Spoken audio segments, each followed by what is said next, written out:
The sun was just beginning to peek over the jagged, snow-capped peaks of the Himalayas when Arjun stood at the base of the trail.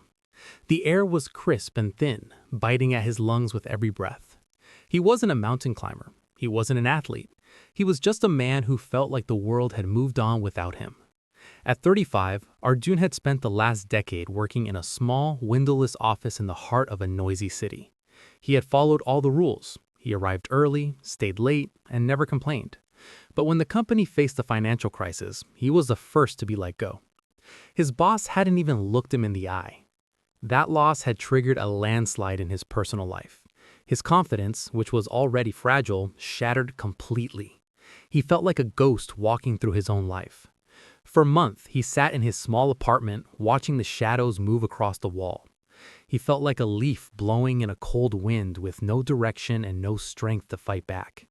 He had come to this remote, high-altitude village not because he wanted an adventure, but because he didn't know where else to go. He had heard stories from an old uncle about a wise man who lived at the very top of the Silver Peak, a man who supposedly held a secret to finding one's path when all maps were lost. Arjun didn't know if the stories were true, but he was desperate enough to try anything. He had spent his last bit of savings to travel here, and now, looking up at the massive wall of rock and ice, he felt smaller than he ever had before. He began his walk with a heavy backpack and an even heavier heart. The path started gently enough, winding through a forest of pine trees. The scent of pine needles and damp earth was a sharp contrast to the smell of exhaust and trash he was used to in the city. In the first hour, he felt a strange sense of motivation. The rhythmic sound of his boots on the gravel was soothing. He told himself that he was leaving his old life behind with every step. But as the sun climbed higher and the forest gave way to open, rocky terrain, the reality of the task began to set in. His legs, used to sitting in a cushioned office chair, began to ache. His breath became short and shallow. The backpack felt like it was filled with lead instead of just clothes and water. He looked up, trying to spot the summit, and his heart sank. The top of the mountain looked like it was in another world, hidden behind a veil of clouds. It looked impossible. He found a large, flat rock and sat down, his head in his hands. He let out a long, shaky sigh. "Why am I doing this?" he whispered to himself. "I couldn't even keep a simple job. I couldn't keep my life together. How am I supposed to climb a mountain?" He felt like a fool.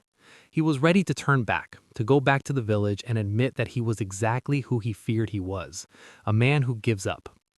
Just as he was about to stand up and head back down, he heard a sound. It was a faint, cheerful humming. He looked up the trail and saw a small figure approaching. It was a boy, perhaps no older than 10, walking down the mountain. On his back was a massive bundle of dry sticks, tied together with a rough rope. The bundle was so large it seemed to swallow the boy's small frame.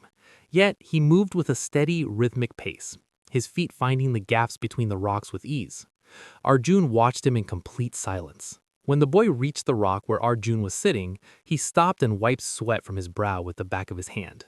He had a bright, wide smile that seemed to light up his entire face. "Good morning, traveler," the boy said in a clear, ringing voice. Arjun looked at the massive weight on the boy's shoulders and then at his own feet. "Good morning," Arjun replied, his voice raspy. "Aren't those sticks incredibly heavy? How can you be smiling while carrying such a load up and down these steep hills?" The boy carefully leaned his bundle against a rock and sat down next to Arjun. "They are very heavy," the boy admitted, still smiling. "If I look at the whole mountain and think about how many sticks I have to carry today, my heart feels tired before I even start. So I don't look at the peak, and I don't think about the pile. I only think about the very next step I have to take. I tell myself, I can take one more step. And when I take that step, I know I can take another. Before I know it, I am at the village and the work is done. The weight is only heavy in your mind, sir. Your legs only feel the one step you are taking right now." The boy picked up his bundle again, gave Arjun a friendly nod, and continued his way down, his humming soon fading into the wind. Arjun sat there for a long time, the boy's words echoing in his mind. He realized that for years he had been doing the exact opposite. He had been looking at the big pile of his failures and the massive peak of his future problems. He was paralyzed by the total weight of everything he had to do, instead of focusing on what he could do in the present moment. He stood up, adjusted the straps of his bag, and took one step. Just one. Then he took another. He didn't look up at the clouds. He didn't look back at the village. He just looked at the patch of dirt and stone directly in front of his boots.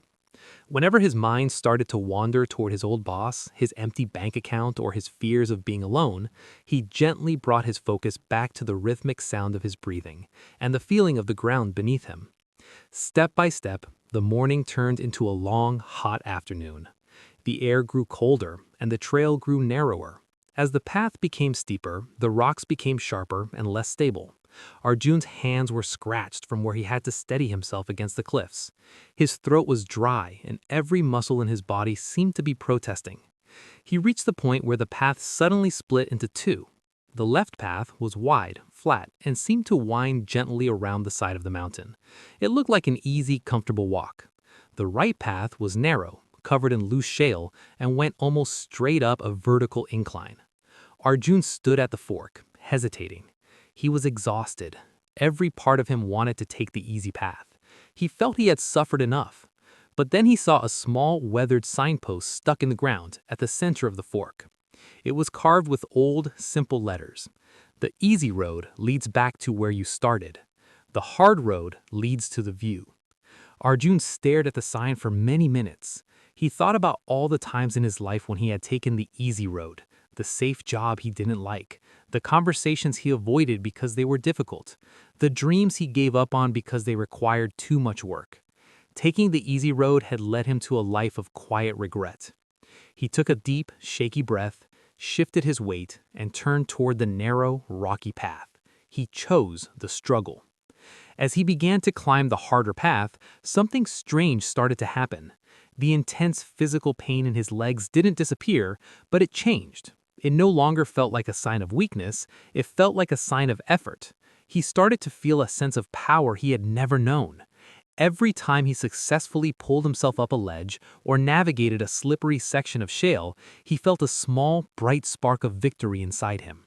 He started to realize that the struggle wasn't an obstacle to his life, it was the very thing that was building his life. The struggle was his teacher. It was stripping away the layers of self-doubt and laziness that had covered his true self for years. The wind began to howl, blowing cold mist into his face, and the temperature dropped sharply as the sun began its descent. But Arjun didn't care. He felt a fire burning deep in his chest. He wasn't just a man climbing a mountain anymore. He was a man reclaiming his soul. He was proving to himself with every agonizing inch of progress that he was capable of doing hard things. He was realizing that he was much stronger than the person who had sat crying in a dark apartment just a few weeks ago. The sun was beginning to set, painting the sky in vibrant shades of orange, deep purple, and gold, when Arjun finally saw it.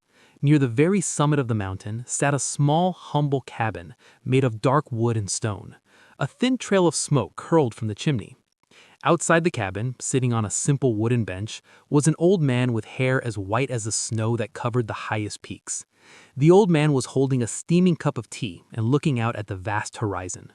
Arjun approached him, his legs shaking with fatigue, his face covered in dust and sweat, but his eyes were bright.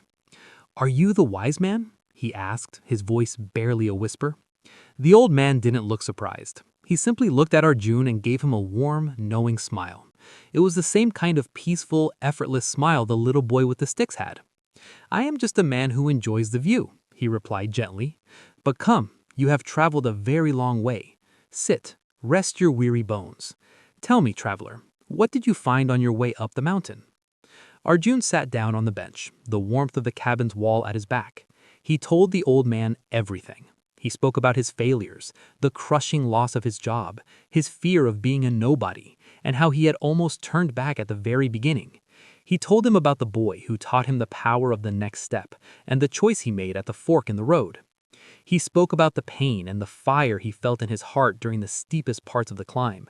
The old man listened with incredible patience, never once interrupting, nodding slowly as Arjun spoke.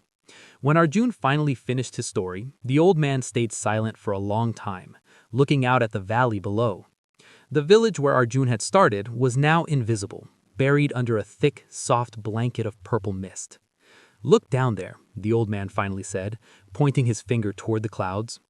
"From this height, do you see the sharp rocks that cut your hands? Do you see the steep slopes that made you want to cry? Do you see the fork in the road that caused you so much worry?" Arjun looked down. From the summit, the entire path looked like a tiny, beautiful ribbon of silver winding through the dark green trees and gray stone. The obstacles that felt like giants when he was standing in front of them were now completely invisible. "Life is exactly like this climb," the old man said, his voice soft but steady like the mountain itself. "When you are in the thick of a struggle, the rocks look like mountains and the path looks like a dead end. You feel every scratch and every bruise. But it is the struggle itself that gives you the height to see the beauty of the whole world. If you had taken the easy path, you would be back in the valley right now, still feeling lost, still feeling like a failure. You would be safe, yes,